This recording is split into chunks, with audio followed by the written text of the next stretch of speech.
کچھ آپ سن رہے ہیں اس صدیوں پہلے یسوع سے 6000 سال پہلے لکھا گیا اور آج یہ پورا ہو رہا ہے. یعنی کہ خدا کی نبوت آج سے 6000 سال پہلے کی باتیں اب ہم ان کو پورا ہوتے دیکھ رہے ہیں, کیونکہ یہ نبوت آخری زمانہ کے لیے کی گئی. نبوکدنصر بادشاہ نے ایک خواب دیکھا, اور خواب جب اس نے دیکھا اور اس نے ایک مورت دیکھی, اور ایک بہت بڑی بھیانک مورت اس نے دیکھی.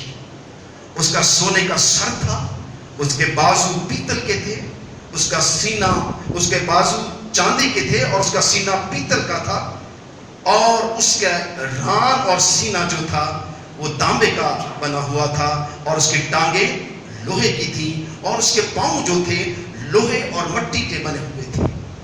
یہ مورت ایک بت پرست نبوکدنصر بادشاہ نے دیکھی, اور نبوکدنصر بت پرست تھا, اس لیے خدا نے اسے ایک بت دکھایا تاکہ وہ اس رویا کو جانے کہ یہ کیا ہے. اور اس بت کو, اس مورت کو دیکھ کر نبوکدنصر بڑی تلخی میں آیا, اور اس خواب کو دیکھ کر بڑا اداس ہوا, اور خدا نے اس کی روح کے اندر ایک ایسی اداسی ڈالی تاکہ وہ ان باتوں کو جانے کہ یہ خدا نے اسے کیا خواب اور کیا رویا دکھائی ہے. یہ بہت گھمنڈی بادشاہ تھا, اور یہ جانتا تھا کہ روئی زمین پر مجھ سے بڑا بادشاہ کوئی نہیں ہے, پر اس کی بادشاہ کو جلال دینے والا رب الافواج تھا. جب اس نے بہت گھمنڈ کیا تو خدا نے اس کو بتایا کہ سب بادشاہوں پر رب الافواج حکومت کرتا ہے. تو بادشاہ میری وجہ سے ہے, کیونکہ میں بادشاہوں کا بادشاہ اور خداوندوں کا خدا ہوں. خدا کے کلام میں لکھا ہے کہ جب اس نے رویا دیکھی تو یہ بے چین اور تلخ ہو گیا, اور اس نے اپنے دربار میں آ کر اپنے تمام دانشمندوں کو, وزیروں کو, جادوگروں کو, بت پرستوں کو, فالگیروں کو جمع کیا اور کہا کہ میں نے ایک خواب دیکھا ہے, مجھے وہ خواب بھی بتاؤ اور اس کی تعبیر بھی بتاؤ. دربار میں بہت سے جادوگر, بہت سے فالگیر, بہت سے عالم, بہت سے فاضل, بہت سے حکمت دانائی رکھنے والے اور بڑے جادوگر وہاں جمع ہوئے, اور بادشاہ نے اپنا سوال ان کے آگے رکھا. پر سب نے ایک ہی اصرار کیا, بادشاہ جب تک تو اپنا خواب نہیں بتائے گا ہم تیری تعبیر کو نہیں بتا سکتے. اس نے کہا کہ میں اعلان کر چکا ہوں کہ اگر میرا کوئی خواب نہ بتائے گا اور نہ اس کی تعبیر بتائے گا, اس کے ٹکڑے ٹکڑے کر دیے جائیں گے. میں بادشاہ ہوں, وقت حاکم ہوں, اور میں نے اپنے سوال کرنے سے پہلے سزا آپ کو سنائی تھی, اور سزا یہی ہے کہ میرا خواب بھی بتاؤ اور اس کی تعبیر بھی بتاؤ, اور ورنہ تم کاٹ ڈالے جاؤ گے. پورا دربار بادشاہ کے خلاف ہوا, اور بادشاہ نے کہا کہ یہ تماشا میں نہیں دیکھوں گا کہ میں اپنا خواب بتاؤں تو مجھے جھوٹی موٹی باتیں بتاؤ. میں چاہتا ہوں تم میرا خواب بھی بتاؤ اور اس کی تعبیر بھی بتاؤ. اور پھر جب وہ نہ بتا سکے تو بادشاہ کی تلوار ان پر چل پڑی. ملک میں دربار سے شروع ہوئے تمام عالم فاصلوں کو, حکمت و معمور کرنے والی ساری روحوں کو, جادوگروں, بت پرستوں, صاحب علم کو قتل کرنا شروع کر دیا, اور نبوکدنصر کی تلوار پورے ملک کے اندر چلنا شروع ہو گئی. تمام دانشمندوں کو, حاکموں کو, جادوگروں کو, فالگیروں کو جمع کرو اور سوال کو ان کے آگے رکھو, اور جو جواب نہ دے گا اسے کیا کر دو, کیونکہ میرا خواب مجھے بے چین کر رہا ہے. کیونکہ جو خواب میں نے دیکھا ہے مجھے اس کی تعبیر اور اس کا مقصد چاہیے, اور جس قوت نے مجھے خواب دکھایا ہے وہ جواب بھی رکھتا ہوگا. ہاللیلویہ. تو